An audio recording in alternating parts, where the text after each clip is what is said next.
Hello friends, welcome to our channel. இன்றைக்கி நம்ம என்ன ரெசிபி பார்க்க போகிறோன்னா உளுந்தங்களி. ரொம்பவே ஹெல்த்தியான ரெசிபி. ஏஜ் அட்டன் ஆனவங்களுக்கு, அப்புறம் வந்து ப்ரெக்னெண்ட்டாக இருக்கிறவங்களுக்கு எல்லாருக்குமே வந்து ரொம்ப ஹெல்த்தியான ரெசிபி தான் பார்க்க போகிறோம். ஸோ அதை எப்படி செய்கிறதுன்னு பார்க்கலாம் வாங்க. நான் வந்து 1 கப் உளுத்தம்பருப்பு எடுத்திருக்கேன், கருப்பு உளுந்து. அதுக்கப்புறமா வந்து பச்சை பயிரும் கொஞ்சம் அரிசியும் எடுத்திருக்கேன்.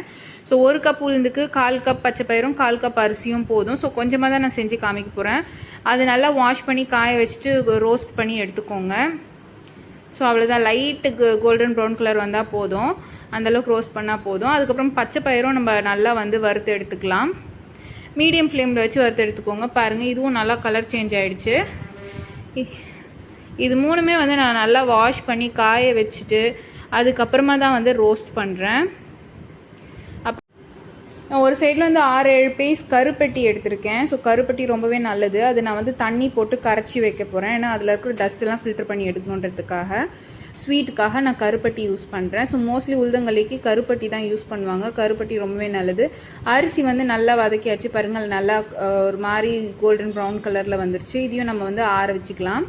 ஸோ இந்த கருப்பட்டி வந்து நம்ம கரைய வச்சுக்கலாம். கரைஞ்சால் போதும், அது பாகெல்லாம் வர தேவையில்லை.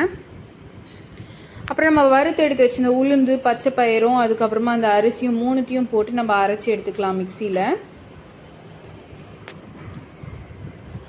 நல்லா சாஃப்டாக அரைச்சிக்கோங்க. கருப்பட்டியும் பாருங்கள் நல்லா கரைஞ்சிருச்சு.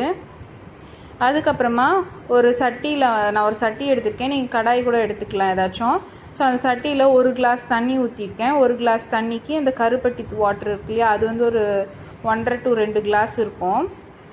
அதில் நிறைய திப்பி வந்துச்சு பாருங்கள், அதை ஃபில்ட்ரு பண்ணி அதில் ஊற்றிக்கோங்க. அதுக்கப்புறமா வந்து நான் அரைச்சி எடுத்து வச்சுருந்தோம் இல்லையா பவுட்ரு, அது வந்து ஒரு 1/2 கப் நான் வந்து எடுத்து வச்சுருக்கேன். ஸோ நான் வந்து கொஞ்சமாக தான் செஞ்சு காமிக்க போகிறேன். ஸோ நம்ம அப்பப்போ கொஞ்சமாக செஞ்சுக்கிட்டாலே போதும். குழந்தைங்களுக்கு, பெரியவங்களுக்கு எல்லாருக்குமே ரொம்பவே வந்து ஹெல்த்தியான ரெசிபி இது. நம்ம தேவையானப்போ இந்த மாதிரி பவுடர் அரைச்சி வச்சுக்கிட்டு நம்மளுக்கு எவ்வளோ வேணுமோ அவ்வளோ கொஞ்சமாக செஞ்சு வச்சு நம்ம சாப்பிட்டுக்கலாம். ஸோ இந்த மாதிரி கொஞ்சம் கொஞ்சமாக ஆட் பண்ணி மிக்ஸ் பண்ணிகிட்டே இருங்க. கட்டாமல் கட்டியெல்லாம், அந்த கட்டியே இருக்கக்கூடாது, கட்டியெல்லாம் நல்லா கரையணும்.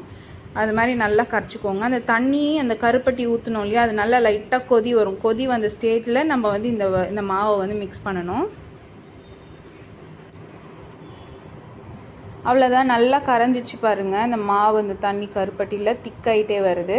இந்த ஸ்டேஜில் நம்ம கொஞ்சமாக ஆயில் விட்டுக்கலாம். நான் நல்லெண்ணெய் தான் யூஸ் பண்ணுறேன். எண்ணெய் ரொம்ப தேவைப்படாது. லாஸ்ட்டில் உங்களுக்கு எண்ணெய் வந்து மிச்சம் கூட இருக்கும். பாருங்கள், இவ்வளோ மிச்சம் இருக்குது. நான் ஒரு 3/4 கிளாஸ் எடுத்துக்கிட்டேன், சின்ன கிளாஸில். அதுலேயே வந்து நான் கொஞ்சம் தான் ஊற்றினேன் ஆயிலை.